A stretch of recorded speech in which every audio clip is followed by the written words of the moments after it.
Hello and welcome to the Perpetual Traffic Podcast. This is your host, Ralph Burns, founder and CEO of Cheer 11, alongside my amazing co-host, Lauren E. Petrullo, the founder of Mongoose Media. So glad you joined us here today. Every single time I say that, you always just glow. I'm you a are just a glutton compliment for person. Compliments. You're a glutton for compliments. I Well, if you am. want to get on Lauren's good side, and you're listening to this show, that's how you do it. Just compliment her hair or shoes. Shoes, right? Shoes, like Shoes. really, that speaks to your personality, your shoes, right? Don't compliment me like, oh, wow, you're tall. I'm like, tell me something I don't know. Tell me how great my shoes look. And specifically why they like your shoes too. Don't like, platitudes, none of that. Oh, I like them. It's like, what do you like about them? Oh, they're so cute. Or they're so whatever. You know all what? the stuff guys don't do. I don't filter my compliments, okay? You just take them all. Oh, okay. Well, that's I was like, good can to you know. see that I am someone who needs external validation? Ugh, Absolutely. so You totally are. That's why you do the show. It's like you got hundreds of thousands of people that listen to you every single month. It's validation every day. Well, hopefully to those 100,000 people or so, a couple 100,000 actually, more than that. Hopefully today's show is validation for you because we are talking about tracking here. Everyone's favorite subject. Is it really everyone's favorite subject? I don't think it is. I don't think people like to talk about it because they're like, I don't want to think about it. I don't want to deal with it. But that's part of the problem. Yeah, tough shit. You need to. It's like, tough shit, for me, you need to. I've told you, it's the most important thing after your offer. I don't care. I mean, I could be like, I don't give a shit about what your ad looks like or your landing page. If your tracking is not set up for success, neither is your ads. Yeah, explicit rating. Here we come on iTunes. But the point is, like, I don't care because this is the most important thing. I've been on 5 sales calls this week. Just like, I'll drop in on these calls now just because I'm like, well, here's the deal. Like, you want X results. You want us to do certain things. Well, it's kind of up to us to kind of figure out like what will get you that result. But if you don't have tracking, nothing we do matters. And it's the reason why, if you go on Tier 11, there's a thing called conversion engine. Data and tracking is the thing that makes the whole machine work. And it's the least interesting for many marketers. Like thank God I've got developers on our team that love this stuff, like love it. Like, I'm like, oh my God, thank God there's people out there that do this because I can't stand it. But I know that if we don't have it, it doesn't work. So today's show kind of arose because we are planning for the future here a bit because there's a couple of different things on Meta that are in the process of being deprecated. A lot of changes going on. Maybe just talk at a high level and then we'll back into it. Maybe we'll do a screen share of how not to do it. Maybe in the Mongoose Media account. Because, the cobbler's kids have no shoes oftentimes, but it's the first thing that you do for your clients. So anyway, give us a high level view, like why this is important now. So high level view is that we spoke recently about the Advantage Plus changes. Mark Zuckerberg has been on a PR round promoting how he's trying to make advertising an essential part of the GDP and that the commerce and the way that the US makes money and where it's reflected with advertising as a percentage of it is very small now, but he anticipates it to be much bigger. And he's investing like triple down into AI. We've talked about this. And this is just a further follow-up from that conversation of his billions of dollars investment of trying to create an advertising system where you get to remove the friction and the challenges. We're in an essential space. He says, you tell me what you want as an outcome and tell me how much you're willing to pay for it. And then I'm going to make it happen. And the closest we currently have to that is shop campaigns in Shopify, right? So that's exactly what they've done, which is amazing. We've talked about it a lot. Like, definitely check out the episode with Andres where he goes into it explicitly. Like, it's my favorite campaign type right now for anyone that has Shopify. But Mark Zuckerberg and other algorithms and ad networks are trying to replicate this same type of guarantee in that ROI. And one of those things that has happened is dynamic creative is deprecating. And what we have now are flexible ads. Flexible ads is one of the newer products within the Meta Ads ecosystem. And it's very similar to dynamic creative, but it's essentially trying to remove a lot more influence, human influence, so that you have stronger performance. And with that, we are sacrificing reporting, because reporting on flexible ads, you don't have. With dynamic creative, you can see which creative combination yielded the best result for what you were trying to achieve, because then that allows you to get greater insights on what type of new creatives to work. But if you look at the bigger picture of what Mark Zuckerberg's trying to do by 2030, is that you don't have to use creative. You can say, here's my product. Here's the results I want. Meta, you create the ad, you create the copy, you create the creative, which is where AI is going. But at the same time, like, there's going to be a need for human-led creativity, because that's going to stand out in different ways. But like right now, if you're using flexible ads, you've probably noticed you cannot extract insights of which creative is working, and it stinks. It's like with PMax, right? Like all of these new programs that are dialing into better performance in theory, less work for the advertiser, or more specifically the business owner, you're having to make a sacrifice. And it's like one of the biggest things, like anyone who's using flexible ads, creatives knows they're like, ugh, F my life. This is not cool. But the way that like you can combat that right now, and like most immediate things, is like obviously doing like brand lifts, so that then you can start to see like, is your brand memorable, or does it have more favorability, things of that.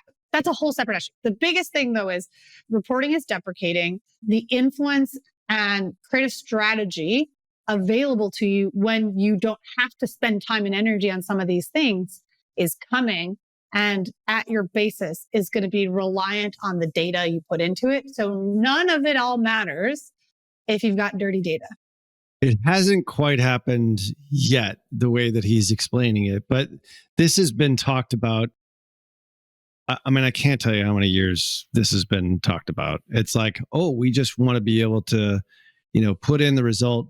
I mean, I remember way back in the AdWord days when I was running ads in 2009, 10, and 11. It's like cost per result, cost per targeted result. We'll get it for you. It was like CPA, like target CPA. Like there is still TCPA, there's still TROAS. But I remember when that first came out, it's like, you let us figure it out.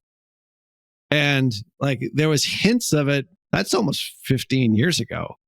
So it's been coming. Like the algorithms and the AI is not, that was just hyperbole back then, which is a big word to mean like it was just a bunch of bullshit. But the point is, like, it's a way to take your money. So I think people are skewed to think, oh, well, PMax was going to be that. Performance Max and Google was going to be the thing. Just throw all the creative in and I don't have to do anything. And the media buyer now is no longer a consequential part of the equation. Didn't really turn out that way. Performance Max just turned into just a big retargeting campaign, which is fine as a part of your overall strategy, but it's not the strategy. So I think where this is going, especially with Advantage Plus and this Andromeda update, which Google Andromeda News or Andromeda update, there's nothing out there on this. Like Meta has been super secretive. And the reason why we know this maybe a little bit more is because you've got contacts inside Meta. We've got contacts inside of Meta. And we now know how it all is going to work because of the insider stuff we're getting, which relating to you, the perpetual traffic listener. And, there's an episode that we just did this past week, and the week before that was John Moran talking about this new strategy that we're using that we've kind of yet to unveil, but that was all because of an insider conference that he went to with Meta. So because they're explaining it there, but they're not releasing this to the rest of the world. And this sounds like a big conspiracy theory, like, oh yeah, you guys have gone down this road before. But this time I would have to say, like, it is serious. Like they are going that way. Where Zuck wants to take it is not like going to happen this year. However, it's going to take time. But like we've talked about before, the investment that they're putting into AI in these data centers throughout the US, like we've said it before on the show, $65 billion in investment in 25.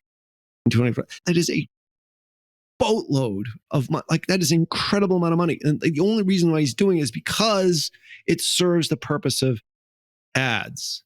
That's how they make their money still. Ralph, did you see, like, you say 65 billion is a lot. Do you know about the $940 billion state-funded investment in Saudi Arabia, with so much of it being led by the prince to go into AI and creating those data servers? Like, this isn't going away, but it's not the like Terminator Matrix future, at least for me. Like, there's adaptability. There have been systems that have existed. You just talked about like ads network back when, of how that was where it is. Like, we can see what's coming, not because there's a crystal ball, or not exclusively because of the conversations and access we have, but from the continued investment and rollout of products that are further showcasing, like, it's confirmation bias to an extent, but that this is what's clearly written out. Like, the lines are being drawn in the sand. We just don't know the 3D rendering, but we can see the outline of what's coming. So the long and short of it is, today's episode is about tracking, so you can see how to do it in today. All this relates back to the original point, is that what is the one truism in all of this that you absolutely must have, must need? It's great tracking. Yeah. And like, there's like, what is great tracking is an ambiguous answer, because what is great for some may not be good enough for others. But what, at least my goal is to show you, like, when we're showing today in the screen shares, if you're watching on YouTube, amazing. If you're not, I'd recommend you jump over to YouTube, because I'm going to share behind the scenes and lift the hood and show you the Mongoose Media ad account, which is the worst. The hood. Worst version. Oh gosh. If nothing else, to see how uncomfortable I am, to show that, like, oh, we've done this for so many of our clients, but we've not treated ourselves like a client. So this is my promise to everyone who's listening. If you jump in on the YouTube channel, like, I will show you what most ad accounts look like. Right. And we're going to walk through it all the time. We see this all the time. So perpetualtraffic.com/YouTube. You used as you're getting your screen share ready here, you used a different analogy, which was a little bit more, R-rated. Oh. Said you were, not under the hood. You said you were lifting your top off. Tops off, tits out. Here's the data. You go. Like, all right, it's piercing into my soul right now. But I like, yourself. Like, you don't want to show this. Like, I had to convince Lauren for 45 minutes before recording. Like, this is what we need to see. It's okay to show how not to do it, because 90 plus percent, we'll give 10% sort of a stay of execution, are probably going to look like this. And yes, it was an embarrassment to be like, oh my gosh, my top is off, but like, whatever. They used to be best friends. Now they're distant cousins, and we're enough of the buildup. But I'm just trying to say that there's the. Like, show the damn screen already. But I just want to say, my promise to you, the listeners, we will do a follow-up where I'll be like, look, now that we've installed CAPI, and then now that this is the event match quality. So this is going to be a 3-parter series where I'm showing you what you probably have and understanding a little bit of a walkthrough, and then going in through it so you can be like, okay, cool. This is what you actually want, not just what's happening. Know what I mean? So this is a 3-part series. I didn't mention this to begin with, but this is part of a 3-part series of what not to do, what to do, and then the end result of like how to do it the right way. So we're going to do this over the course of the next couple of weeks. So this is step 1. So if you're I would say this is step 2, because step 1 would have been you've already installed the Metapixel on your website. Yeah, but don't you think like everybody who's listening to this show has already done that? I mean, come on. What level of listener? Let me validate and compliment everyone who's listening to know that you already installed the Pixel. So good job. You've already installed the damn Pixel. Like, geez, if you haven't done that, I don't know. Go back to episode 2 of Perpetual. So that's an insult to our listeners. We've just lost half our listeners there. Anyway, so here we are getting to the point. For all of you guys who are already installed the Pixel, right? So this is where like I'm inside data sources. So we're in the events manager. So if you're in your business.facebook.com, if you're not watching, follow along this way. And there's on your left-hand side, an octopus, like a 3-legged octopus icon. That is our data sources. And what we're going to way be showing over on the left part, kind of on with your, like, what do they call that? The dock on a Mac. It's like way over there. So they go to the octopus. I bet you a lot of people have never even clicked on that icon. Anyway, for sure. But for people sure. who listen to this show, I'm sure they have. I mean, come on. Anyway. Because we've shown you on other episodes. But what I'm not going to go through all of the data sources because your partner integrations, your custom conversions, the overview, all that. We're specifically talking about data sources, which is our triangle. And then you'll see that I have 3 of the 5 pixels set up. I don't even have all of them. Like, this is where it's like not to do, right? You have 5 different types of pixels. I believe we've talked about it on past episodes. But here I'm going to show you specifically the website pixel and why this screen matters as like, here is your foundational place to start. And then at the end of this like multi-part series is going to be like, okay, cool. This is how you'll be able to compete in a space where in a few years from now, other agencies that can't do this will be wiped off and irrelevant. See ya, suckers. Yeah, let's see you, suckers. All right. So what are we looking at here over at perpetualtraffic.com/YouTube? We're looking at data sources. We're looking at event activity. Exactly. I so this is Dataset. At these. Yep. Anyone that like is like, what is Dataset? This is Pixel. They changed that name like a year ago, but now in settings, you'll see it's Dataset and Pixels. But when someone's like, hey, what is your pixel? So anyone that sees this, now you can see what my pixel is. That's what you add as your base code. So anyone that's ever installing a pixel on your website, you need to use the base code, which is templated, and then you insert your specific dataset ID. And that which used to be the pixel ID, but now it's called dataset ID. Yep. Correct.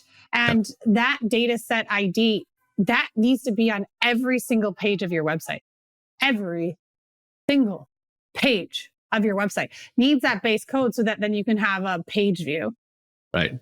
That's Pixel 101, by the way. But anyway, I'm glad you're reiterating the basics here. Yes. Because it all starts with the basics. Well, I say that because I've met people that are like, well, I don't put the pixel on like my blog pages or on my privacy policy pages. I'm like, you need your pixel on every page of your website. Now you can have standard events where if it's like, hold on, I'm going to see if I can open up the developers page. So just on this one, it's developers.facebook.com/docs/meta-pixel/reference. And then this gives you standard events. These are like a few extra lines of code that you can add to your pages, right? So if you're installing the base code pixel, you might be putting in the header, or like next level is you're using a Google tag manager and putting it inside of a container so that it's not like damaging your load speed, assuming that you have a whole bunch of other pixels on your website. That would be the preferred method, by the way, just interjecting here, just so you don't have page load issues. For sure. We'll leave links in the show notes for all these resources, by the way, just FYI, in case you're listening and you're not watching. Perfect. So in that, you have your base pixel everywhere, and then you ideally are putting those standard events. On my screen, you can see event activity that goes over the data set. You can see that there's a website and it's showing you more than one website. Link.dolagil.com is showing up there, but that's just because that's our high level white label version. So that's an approved, allowed website that I have given credibility to sending pixel events for. Yep. Makes sense. And then, okay, cool. Underneath, what you can see is page view, you have schedule, you have view content, contact, submit application, complete registration, lead, subscribe. All of these are standard events that we've put on specific pages. So you have your base pixel, and then you add a few extra lines of code. Okay. So there's standard events, 16 of them, 17, I forget now off the top of my head. A buttload. But anyway, the point is like you can actually amend those, you can append them and create custom events, which is a whole other thing. But the point is that these are the events that you're giving, like those are the standard events like purchase, lead. I'm going to read them off because we've done another episode on this, but it's like add payment info, add to cart, add to wish list, complete registration, contact, donate, customize product, find location, initiate checkout, lead, purchase, schedule, search, start trial, submit application, subscribe, view content. Those are the standard events. If any of those sound like, oh my gosh, we have applications on my website. Why are you not doing a submit application? Well, cool. Glad you're listening, because these are like things that can enhance the data you're sending back into it, because these are a hierarchy of destinations that the people browsing your website may end up on that gives you enhanced information back into meta ads for you to have enhanced optimization opportunities. Yeah, there's an indication of intent in each one of these to varying degrees based upon what your business is. Like start trial, submitting application, donate. Anyone who's got a nonprofit in any capacity, if you don't have donate, like why? But then there's like the next level, which I'm just going to share, like it's object properties, which then you can enhance that JavaScript even further by adding in this type of information. So with the submit application or the complete registration piece, we have a status section so that we have inside Mongoose Media a status of open, started, enhanced, completed, so that you can have more signals back into both your algorithm and into your reporting that provides, like you said, contextual relevance on their indication or predictability of becoming a customer and a purchaser. Got it. Makes sense. Okay. Cool. All right. Back over into the events manager. What we've got is like, so this one, you can see that there's different icons that are next to the various pages. So lead, complete registration, contact, view content, all of these things. View content is the extra code that you want to put on your most important pages. If it's a page you want someone to look at, you have view content. This is your landing pages. These are your product pages. These are key pillar blog pages, right? Your page view is on everything. Your view content are on the pages that matter. So there's a hierarchy there based upon importance. Absolutely. Absolutely. And you can even see view like content how it is like typically goes is like view content is, I always sort of think of it as that's the product page. View content might be like your homepage, for example. Yeah, sure. Your contact us page can have the contact one on it, like, and view content. Like you're not limited to having only one. Now there can be an argument of like, is it competing standard events, all that jazz. Like then you can go, that's where great has such a large spec. But those things are, that's step 3. Step 1, you have your page view on everything installed on the website. And then step 2 is you're adding in standard events on key pages that are relevant to the standard event you've added to it. All you're really trying to do here is tell Meta what's important and what's not. Exactly. On your site. Yes. And then when you start running the ads, then you optimize for those events specifically, and or you can get even more granular, which we'll talk about in more shows. But the point is like this at a base level is, I wouldn't say it's the first step, it really is the second step, like you said before. So placing the pixel is the first thing, or placing the, whatever it is, Dataset. The Dataset ID. And on this, like, it's not just like if we think about this in a future aspect, right? You can use it to optimize for in your ads, especially if you're in like health and wellness, financial, political. You guys are very restricted of what you can do in terms of tracking for standard events and conversion events. But you can still have this data in there. And where Mark Zuckerberg's plan is, if you just have that data there, the algorithms are smart enough to know that, hey, someone may have had 400 page views on your website, which if you don't have other standard events, may think this is a high quality person, but you might have someone that's had 4 page views and they've gotten view content and they've gotten contact and they've hit standard events that show progression into their interest with you as a brand. Exactly. Those matter. So if you don't signal that, they're going to use page views counting. And what if it's like a lawyer who's checking your privacy policy nonstop to see like a, I got you kind of situation. Which you have to be careful of. All right. So the next step of this is, do you want to show EMQ scores or is that? Okay. Good question. So the EMQ that Ralph is referring to is event match quality. So that's to the right or left, like you see on the screen, I'm just toggling them between, but your event match quality, this is what you only get. You can only have an EMQ if you have CAPI installed. You do not have server side data setting back in. You don't know. The fact of the matter is, like, if you're looking under integration, I've got multiple and I've got browser. Multiple, when you hover over it, means that you've got CAPI, Conversions API, and browser events. Browser events is equated to pixel data set only items on the website. Right. I am showing you an account that doesn't have CAPI properly installed.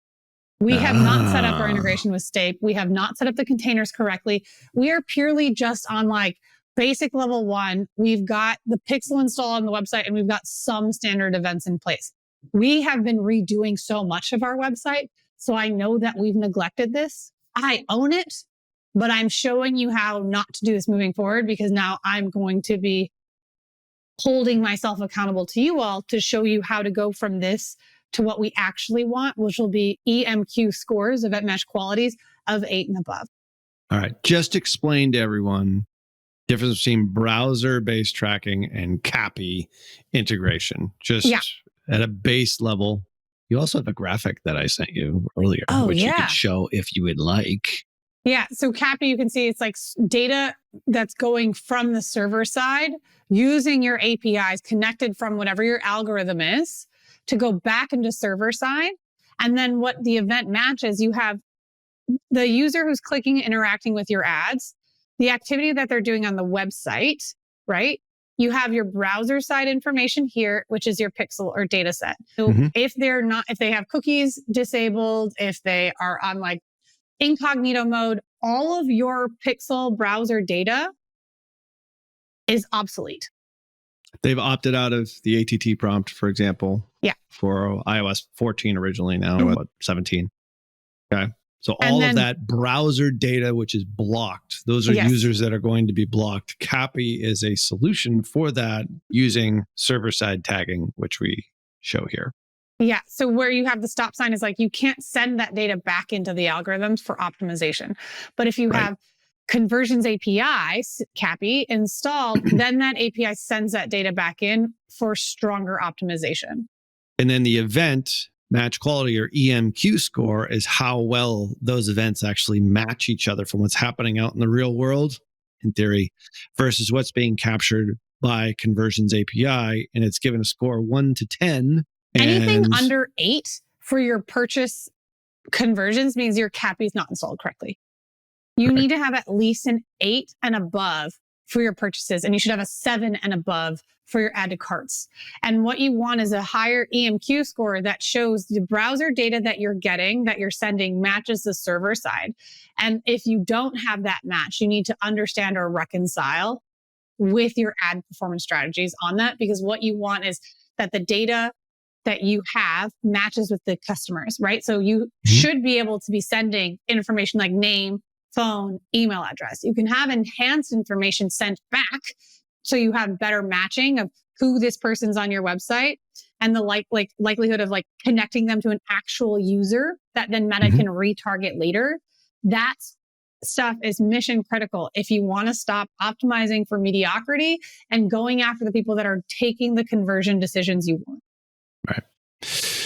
So the takeaway here is that is the way that you should be doing things. We're showing you how not to do it. In essence, like just having browser. Don't do just browser. Browser-based pixel tracking is you're going to get blocked, or you're going to get a lot of data that you're going to be missing. Meta will try and make up for it with modeled data, however. And whether it's accurate or inaccurate, it's still modeled data. And that's what a lot of third-party tracking solutions do, which is faulty because you're not operating under the guise of an actual click, an actual user. CAPI mitigates that to a certain degree. And I think there's lots of levels past that. There's, you can take this to the sort of the nth degree, but at a base level, you should have that. So this is an example of what not to do, which is great. I haven't convinced you to do it. It's like, where's her EMQ score? I'm like, oh yeah, I forgot she hasn't installed CAPI yet. I didn't have CAPI installed properly, but then in the next episode, I'll have CAPI installed. I'll show you what the data is. You'll see the event match score. And then I'm going to also show you in the details of how I can investigate different things. Oh, sorry. Before we go, I know there's one thing I wanted to show, which is if you noticed on my screen, we have this diagnostic situation where it's because I have an error. So a lot of you if nothing else, check to see if this is an active error. And what this says is review domain that's sending data, right? It says you recently started sending data from these events. Anyone is listening, you have to do this because it's really easy. You guys saw my pixel. You can install it on a website that has my exact opposite audience. This is a way that people trash company. But what I can do is I'm like, oh, whatever this MrAppspot.com is, this is not an approved website. So I'm ignoring it. You can review this solution and it'll open up into settings and show you what are the allowable domains. If you remember, I showed you that I had link.dologil and Mongoose Media as our websites connected. I am not going to allow this Mr. Appspot So I'm just clicking and ignoring. I just want to share that Interesting. because that's something Somebody who I stole think your a lot of pixel who people you didn't neglect. approve. Yeah. Correct. So Or that's a they good gotcha right there. mistyped it, right? It's a okay. data set. So sometimes like people type the wrong number. Oh, look at you giving people the benefit of the doubt. Well, oh, isn't that nice? Well, this is great. Well, this is the part one of a 3-part series. Okay. We're going to get the second one. So we're going to see some results here at a base level. This is the most important thing that you should be doing as a marketer. I hate to say it. And, you know, this isn't the most exciting episode in the world because we're talking data. I don't care because it is so important. Like there is levels of complexity above this, but this is a base that you need to have. It's a base foundation. It's the bedrock. How many stupid analogies can I think of? The point is like, do this. Don't do what Lauren's doing. Do it the right way. And we'll show you step 2 and 3. We're doing it for our clients. Episodes. I'm just treating myself like a client for the first time and being like, just flogging hey. yourself publicly in perpetual traffic. So, all right. Well, anyway, all of this, all the links that we mentioned here, if you don't know any of this sort of stuff, is over at perpetualtraffic.com. Make sure that you do click on those links, and wherever you listen to podcasts, please leave us a rating and a review. It gets this podcast out to more marketers like yourself. Learn people and teach people, Kevin. Teach people the right way to do all this. And also lift up the skirt here to get open the kimono. Oh my God, you're going to make the episode called like Lauren got topless with her meta ads manager. Yes, you did. Anyway, well, on behalf of my amazing co-host, Lauren E. Petrullo, who has a top on this entire recording in case anyone was listening and had any misunderstandings, which we know you do. I wasn't being the one to say it, but anyway. So, till next show. See ya.